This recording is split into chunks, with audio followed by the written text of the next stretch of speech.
예, 내일 한중일 외교장관이 한자리에 모입니다. 약 3년 만인데요.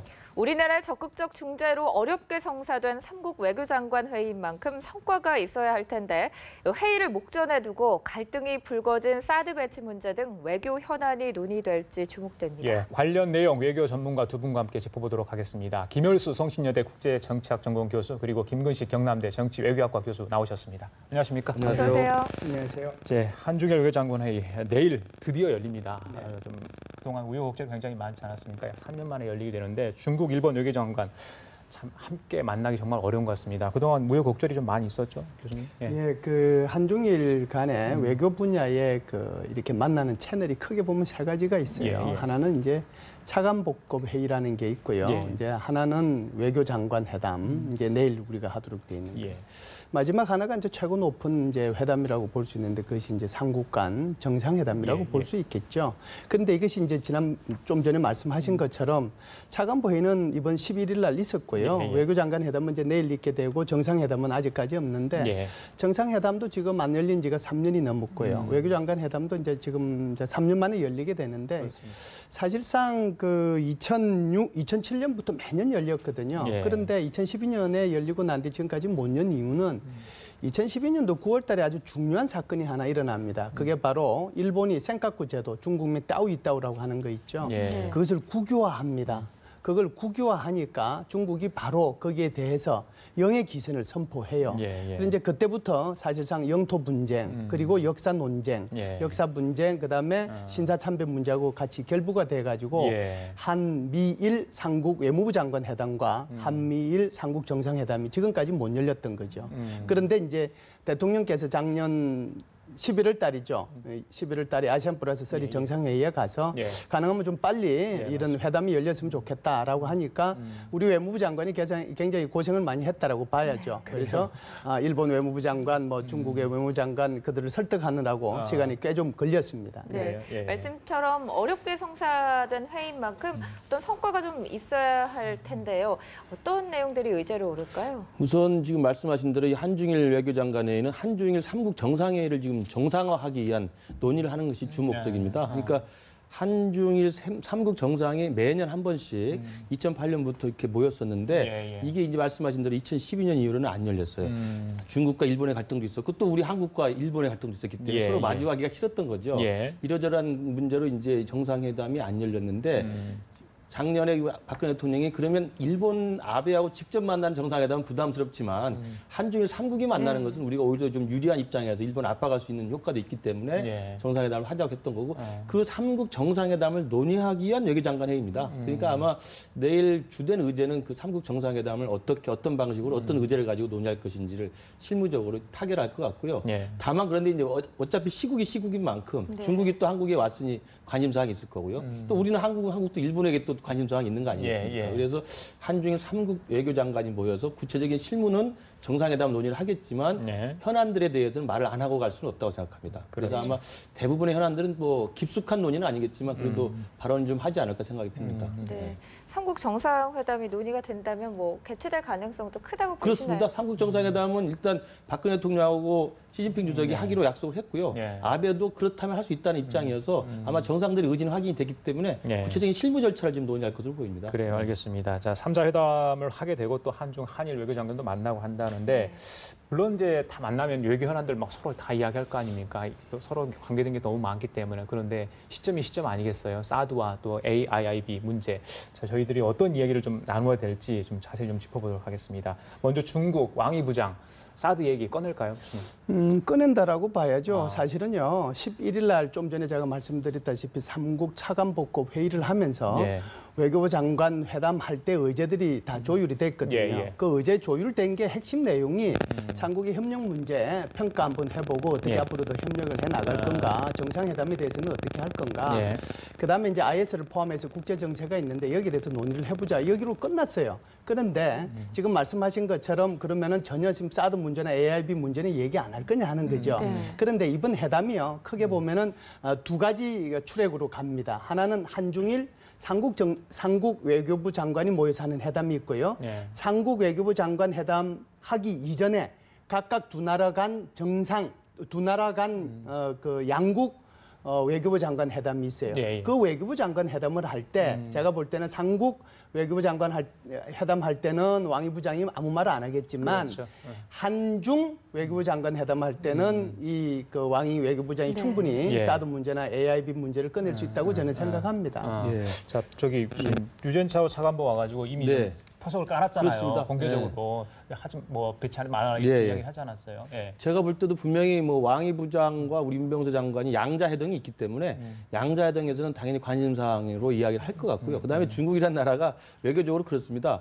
이미 시진핑 주석이 지난해 박근혜 대통령을 만나가지고 이야기를 했고, 그다음에 또 국방부 장관이 또 우리나라 국방부 장관을 만났을 때도 사드에 대해서 이야기를 했고요. 네. 또 지금 외교부 지금 부장조리가 와서 또 이야기를 했단 말이죠. 그러니까 이미 연속해서 최고위급 지도자부터 시작해서 지속적으로 한중 간에는 사드에 대한 자기들 입장을 밝혀왔기 때문에 예, 예. 중국이라는 나라는 대국 아닙니까? 물러설 수가 없는 거죠. 그러니까 아마도 제가 볼 때는 내일 온다고 한다면 한중 양자 회동에서는 네. 왕이 부장이 분명히 사드 이야기를 어떤 식으로 거론을 할 거라고 보고 예. 이미 그 사드 발언에 대한 수위는 시진핑 주석의 발언이나 국방부장의 발언이나 부장조리의 발언들이 있기 때문에 그 선상에서 아마 이야기할 거라고 봅니다. 그래서 우리 정부로서도 아마 이제 윤병세 장관이 네. 그래도 이제 외교부 장관급에서 만나는 거기 때문에 그렇죠. 사드에 대한 입장을 분명히 가지고 중국의 그러한 어떤 발언에 대해서 우리가 어떤 대응을 할 것인지 분명히 준비를 해야 될 거라고 생각합니다. 그래요. 앞서서는 국방부에서는 국익을 종합적으로 검토해서 주도적으로 판단하고 결정하겠다 이런 얘기를 했었거든요. 그렇다면 우리 정부는 어떤 입장으로 정리가 될까요? 네, 지금 김건식 교수님 말씀하신 것처럼 국방부가 발표한 그 내용, 그 이상도 그 이하도 저는 안 갈 거라고 생각하고요. 그래요?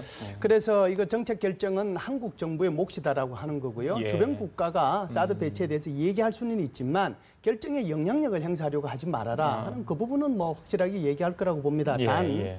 왕이 외교부장 같은 경우에는 양자 이 외교부 장관 회담을 할 때 이 얘기를 꺼내겠지만 예, 예. 문제는 이것이 언론이 어떻게 투영될 것이냐 하는 것은 다른 문제거든요. 예, 예. 그렇기 때문에 양자 회담이 끝나고 난 뒤에 우리의 예. 언론에서 왕이 외교부장한테 질문을 하겠죠. 질문을 할 때 이 왕이 외교부장이 어떤 수준으로 답변하느냐가 이제 관건이 될 텐데 예. 그리고 이제 우리의 그 외교부 장관이 발표하는 거 또는 답변하는 것도 관건이 될 텐데 제가 볼 때는 며칠 전에 했던 그 틀에서 벗어나지는 않을 거라고 봅니다. 예, 그래요. 아무래도 중국은 이제 미국의 이 한반도 진출, 뭐 동남아 전반적인 네. 상황을 좀 경계를 하고 있는 것 같은데, 근데 궁금한 게 있어요, 사실은. 네. 지금 중국은 사실 경계를 하는데 러시아도 지난번에 약간의 네. 가볍게는 터치를 이야기했는데 네. 러시아는 그렇게 적극적이지 않은데 중국은 훨씬 더 적극적이지 않습니까? 러시아도 이미 뭐 사드에 대해서 부정적인 예, 입장을 예. 밝혔는데요. 중국이 더 사활적으로 이렇게 예, 반대하는 이유는 MD라고 하는 시스템 자체가 사실은 미국의 MD 시스템을 구축하는 것 자체가 중국을 겨냥한 거지 않습니까? 그러니까 중국이 계속 커가고 있고 지금 G2 시대가 돼서 미국과 중국의 지금 헤게모니 다툼이 지금 날로 커가고 있는 상황에서 미국은 중국의 군사적 위협을 근원적으로 막을 수 있는 게 MD라고 보는 거거든요. 네. 근데 그 MD 시스템의 마지막 사실은 가장 발전된 진화된 상징적인 무기가 바로 사드란 말이죠.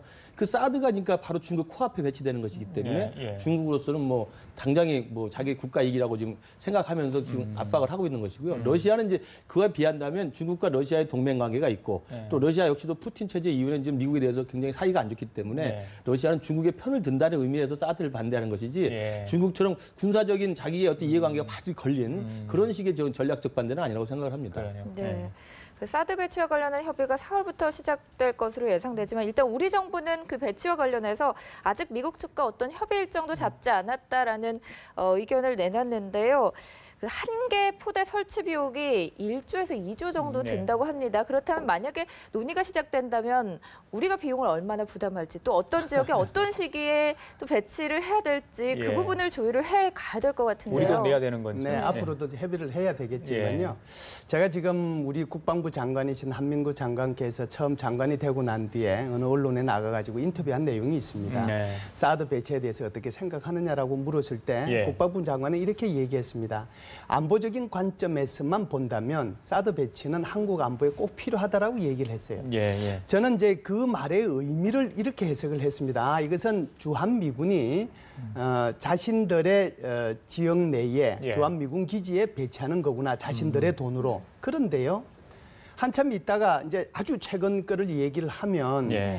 이 사드 배치에 대해서 뉘앙스가 다르게 나온단 말이죠. 예. 그러니까 이거 굉장히 전략적 모성을 계속 얘기하는 그 소리를 듣고 한국과 중국 사이에 모종의 협의가 있긴 있는데 예. 모종의 협의 문제가 이게 최초에 생각했던 것처럼 미국이 전부 다 부담을 해서 배치하는 것이 아니고 한국에 무엇을 요구하는 게 아니냐 하는 생각이 들었어요. 예, 맞습니다. 이 생각을 더 굳게 해준 것이 예. 엊그제 러셀 차관보가 한 얘기를 우리가 유심히 봐야 되는데요. 예. 러셀 차관보가 이렇게 얘기했습니다. 어떤 방어 무기 체계가 가장 좋은지는 한국 정부 스스로가 결정해야 된다. 이렇게 얘기를 했거든요. 예, 예. 이 말의 의미를 어떻게 해석할 것이냐. 저는 조금 부정적으로 해석을 하면 예. 이 사드 무기 체계를 사는 것은 한국 정부가 결정해서 사야 될 일이지 내가 내 돈으로 주한미군 기지에 배치하는 건 아니다. 이런 식으로 해석을 할 수도 있다는 거죠. 예, 예. 그래서 세 가지 방안이 있습니다. 하나는요. 주한미군이 자기네 돈으로 사드를 배치하는 방안이 있고요. 예. 두 번째는 주한미군이 자기네들 돈으로 배치를 하는데 예. 부지 정도 제공해 주는 것은 한국 돈으로 제공해 주는 방안이 있고요. 세 번째는 순전히 한국 돈으로 예. 사드를 사오는 방안이 있습니다. 예, 예. 저는요. 첫 번째 방안과 두 번째 방안은 좋다고 생각합니다. 예. 그러나요. 세 번째 방안은 아직까지 한국에 패트리트 3조차도 배치되지 않은 상태에서 예, 예. 사드 배치를 운의하는 것은 우리 돈으로 예. 이것은 바람직하지 않다고 생각해요. 저도 비슷한 생각인데요. 그 사드 배치를 할 때 비용 문제는 지금 사실은 지금 미국 입장은 주한미군에 배치하는 것이라는 입장으로 나오고 예, 있는데 예, 예. 근데 결과적으로 보면 그 주한미군에 배치한다 하더라도 결국 우리에게 부담이 돌아올 수밖에 없습니다. 그리고 미국이 바라는 바도 좀 그거라고 생각하고요. 그러니까 지금 미국이 사드를 갑자기 어느 날 갑자기 한국에 배치하게 됐다 좋게 지금 목매달고 강력하게 요구하고 있는 이유가 저는 궁금하기도 한데요. 예. 이게 과연 북핵 위협이 너무 심각하니까 갑자기 그런 것인지 그럼 과거에는 어떻게 우리가 북핵 위협을 놓고 살았는지 궁금하기도 합니다. 근데 이런 예산, 이런 분석도 많이 나와요. 이 사드 배치에 드는 비용이 미국 그 전체 국방비에서 굉장히 많이 차지하는데 지금 시캐스터라고 그래서 연방 예산 자동 삭감 조치에 의해서 지금 매년 100억 달러 이상씩 10년 동안 국방비를 줄여나가야 됩니다. 예. 근데 국방비를 전부 삭감하는 조치에서 가장 많이 깎이는 부분이 MD 비용이에요. 그러니까 사드 비용이 미국으로서 굉장히 부담스러운 거죠. 그렇기 때문에 길게 보면 사실은 미국 국방비의 감액과 더불어서 사드 비용을 감당하기가 굉장히 부담스럽기 때문에 예, 예. 이걸 한국에 안보라는 걸로 이제 엮어가지고 사실 하려는 생각들은 저는 있다고 봅니다. 그렇기 예. 때문에 처음에는 주한미군에 배치해서 자국의 비용을 댄다고 하지만 예. 그 다음에 조치가 많이 있죠. 예. 매년 하는 또 방위비 분담 협상을 해야 됩니다. 우리가 미국하고. 그러면 네. 주한미군에 자기들이 사드를 자기 비용 갖다 놨다 하더라도 네. 방위비 분담 협정에서 미국이 봐라 우리가 사드 갖다 놨는데 너희들이 예. 좀 돈을 더 내야 되는 거 아니냐라고 할 수도 있는 것이고요. 예. 말씀하신 대로 갖다 놓으면 주한미군과 우리 한국군이 연합전력이기 때문에 같이 공동 운영 체계를 갖고 있습니다. 그럼 공동 운영을 하려면 또 드는 비용들이 또 있단 말이죠. 네. 그 비용을 요구할 수도 있고 그 다음에 주한미군이 떠나거나 네. 줄어들거나 옮길 때는 사드를 놓고 갈 수밖에 없습니다. 그럼 사야 됩니다. 네. 대부분의 그런 경우거든요. 그러니까 저는 결과적으로는 미국은 사드를 한국이 부담하는 것을 염두에 두고 하고 있는 것이고 네. 그렇기 때문에 한국에 대해서 공식 요청을 안 하는 거예요. 지금 우리도 미국에 요청한 적 없다. 네. 미국도 아직 요청하지 않았다는 것은 먼저 요청하는 쪽이 부담을 하는 거잖아요. 예. 우리가 남자들끼리 만나도 밥을 먹자고 요청하면 밥 먹자고 하는 사람이 돈 내는 거 아닙니까? 그렇죠. 그래서 지금 우리 정부도 미국도 눈치를 보고 있다고 봐야 됩니다. 예. 이렇게 지금 뭐 시캐스트에 의해 가지고 연방정부 자동 예산 삭감이 되니까 국방부 가정 영향을 많이 받는 건 사실이에요. 그럼에도 불구하고 지금 미국 같은 경우는 본토에 3개 포대가 배치가 돼 있고요. 네. 또 1개 포대는 괌에 배치돼 있습니다. 예, 이제 예. 문제는 이것을 이제 전 세계적으로 배치를 하려다 보니까 여러 가지 고민을 하게 되는 것이죠. 예, 예. 물론 이제 아랍에미레이트나 무슨 뭐 카타르 같으면 자기네들 돈으로 사가니까 이건 뭐 아무 문제가 안 되는 거고요. 예, 예. 대신에 이걸 이제 한국에 배치할지 일본에 배치할지 이런 데 대한 고민들을 미국 스스로 하고 있는 것이죠. 예. 이제 그러다 보니까 아직까지 우리가 결정한 것도 없고 협의한 적도 없고 이렇게 얘기를 계속 미국이 하고 있는 것인데요. 예. 그래서 이게 설령 결정이 되고 그런다고 하더라도 만일에 예. 이 부담 자체를 한국 정부한테 다 주고 한국 정부가 사라고 하면 이건 근본적으로 이게 협의 자체가 처음부터 시작이 저는 네. 돼야 된다라고 봐요. 예. 그러니까 이 문제는 굉장히 신중하게 접근할 필요가 있다라고 생각하는 거고요. 제가 좀 전에도 말씀드렸다시피 패트리트 3도 아직까지 그 우리 전력하지 않은 상태에서 예. 사드를 우리 돈으로 구매하는 것은 이건 예. 앞뒤가 안 맞다. 저는 그렇게 봐요. 자 그리고 김 교수님 그 예. 사드가요 그 실효성 문제는 뭐 전문가마다 의견이 좀 엇갈리는데 과연 북한 핵과 미사일을 막아낼 수 있을지 그 부분은 제가 차치하더라도 네. 중국이 있잖아요. 네네. 탐지거리는 정확히 잘 모르겠어요. 근데 중국이 우려하는 거 역시 자기들 미사일까지 뭐 무력화되지 않을까 하는 거 아니겠습니까? 그런데 ICBM은 전혀 상관이 없다고 하는데 맞습니까? 예. 그러니까 이제 중국이 사드를 네. 반대하는 이유가 이 사드 그 시스템 자체 갖고 있는 이제 이제 레이더가 2,000km 이상이 나가기 때문에 중국 모든 전역이 이제 감시망에 들어온다는 건데요. 뭐 그거 근데 중국이 확인해 준 적은 없습니다. 그리고 중국이 공식적으로 그 이야기를 한 적은 없고요. 다만 중국은 아까 제가 말씀드린 것처럼 미국의 MD라고 하는 것이 바로 자기 코앞에 와서 있는 것 자체에 대해서 그리고 한국이 MD 체계의 시스템에 편입되는 것 자체를 반대하는 거거든요. 그런데 그 엑스밴드 레이더라고 하는 그 2,000km를 눈앞에 자기 진짜 현미경처럼 볼 수 있는 엑스밴드 레이더가 있는데 600km로 제한하겠다는 이야기는 제가 볼 때 조금 이해가 안 가는 게 망원경을 내가 굉장히 좋은 성능의 망원경이 있습니다. 근데 상대방이 이제 그 너무 지나치게 좋은 거 아니야?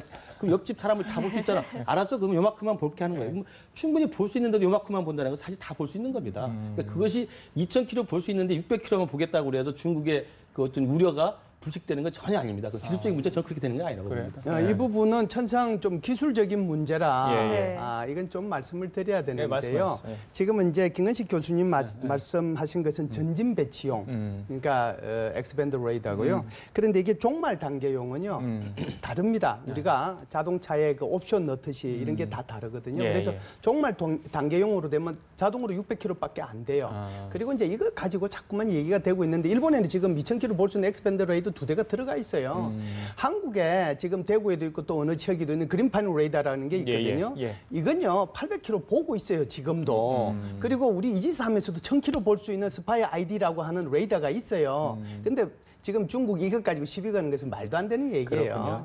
중국이 공식적으로 이거 가지고 시비를 건 적이 없어요. 이 부분은 중국이 전혀 기술 조금만 알고 있으면 레이더에 대한 기초 상식만 있어도 이것 가지고 뭐 야 우리 안방 다 본다 그런 소리 할 수가 이제야 없어요. 좀 속내를 알 것 같아요. 그러니까 제가 볼 때는 이미 대만에 있는 그 무기들도요. 대만에서 중국 번역을 다 볼 수 있습니다. 그럼요. 그러니까 레이더가 자기들 다 본다고 해서 중국이 반대하는 이야기는 한 격도 없고 그건 우리 쪽에서 사실 만들어낸 우리 이야기라고 생각이 들고요. 제가 말씀드린 것처럼 중국이 한국 정부가 스스로 사드 배치를 결정해서는 안 된다는 이야기는 미국 주도의 MD 시스템에 이미 일본은 확실히 들어가 있는데 한국까지 들어가는 건 중국으로서 막아야 됐다는 것이죠. 그래서 미국 주도의 동북아의 한미일 군사 협력과 군사 일체화 전략을 좀 미연에 방지하자는 그런 외교 안보적인 노력입니다. 사드 배치 관련해 앞으로도 계속 얘기가 나올 텐데 저희가 주목을 좀 해봐야겠습니다. 사드 얘기 여기까지 해보고요. 또 하나가 아시아인프라투자은행 AIIB 가입 문제인데요. 이번에 중국에서 이 문제를 거론이 할지 이 부분도 주목되거든요. 일단 청와대에서는 AIIB 가입 결정했다는 보도에 대해서 부인을 했거든요. 시간이 얼마 안 남았어요. 시간이 얼마 안 남았어요. 왕이 부장 입장에서 보면요. 한국에 와서 이게 외교적인 표현으로는 적절하지는 않은데 채찍만 휘둘러서는 곤란하지 않겠어요? 왕이 부장으로서는 당근도 줘야 될 것 같지 않습니까? 그러니까 사드 배치에 대해서 뭐 한다고 하면 그는 이제 채찍 쪽에 속할 거고요. AIIB에 대한 것은 아마 당근 쪽에 속할 겁니다. 그래서 당근에 대해서 충분하게 얘기할 거고요.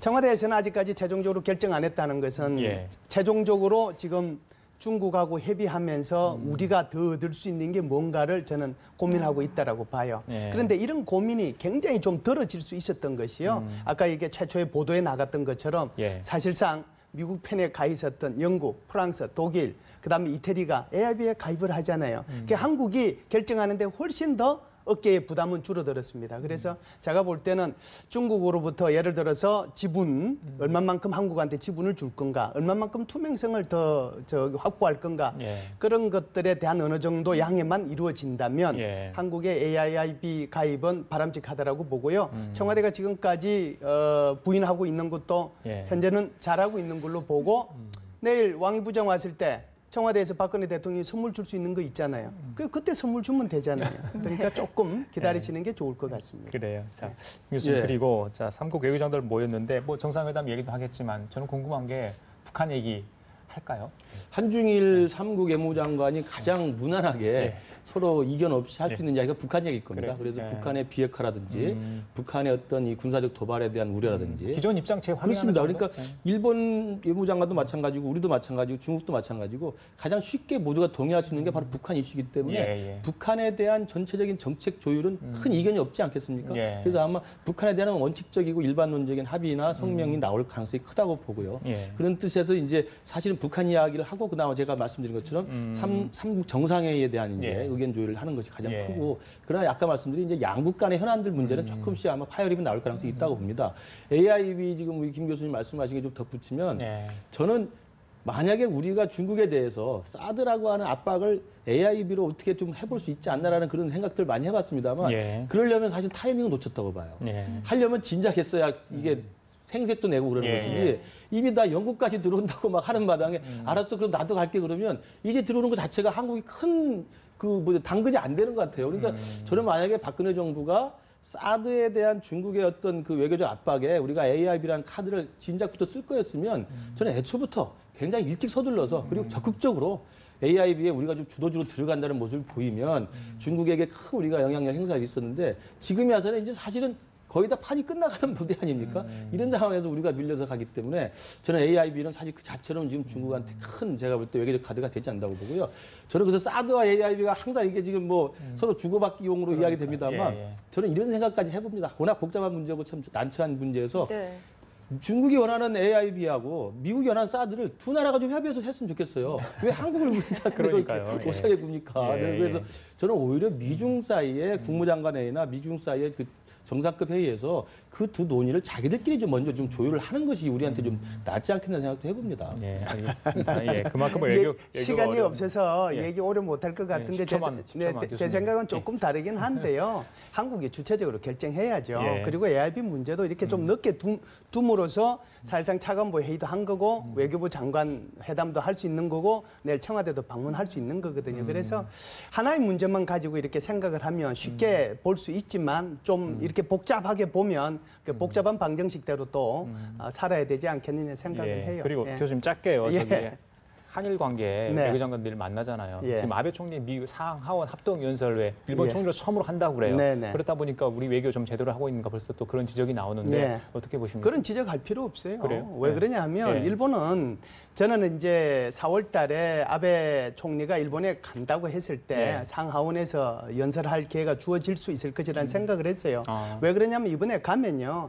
아베 총리가 미국 가서 제일 크게 해야 될 일이 뭐냐면 TPP 있죠. 네. 소위 말해서 그 트랜스 퍼시픽 파트너십이라고 하는 미국 중심의 다자 FTA 거기에 서명하는 거예요. 거기에 타결하는 거. 그 타결했다고 아마 공식 발표할 겁니다. 네. 그게 핵심이거든요. 네. 두 번째는요. 올 4월, 5월 달 중에 미국과 일본 사이에 안보 협력과 관련된 가이드라인 타결돼요. 예. 네. 이런 어마어마한 선물들을 일본의 아베 정부가 미국한테 주잖아요. 그러니까 70년 역사상 한 번도 없었던 그 기회를 네. 줄만 하다라고 미국은 판단하는 것이죠. 그래요? 근데 이걸 가지고 한국이 그걸 못하게 한다라고 하는 것도 그것도 대한민국답지 않아요. 이제는 좀 더 대승적인 차원에서 일본 좀 안 오면 어때요? 예. 알겠습니다. 좀 그렇게 생각했으면 좋겠어요. 예, 알겠습니다. 자, 지금까지 김열수 성신여대 국제정치학 전공교수 김근식 경남대 경치외교학과 교수였습니다. 두 분 말씀 감사합니다. 고맙습니다. 감사합니다.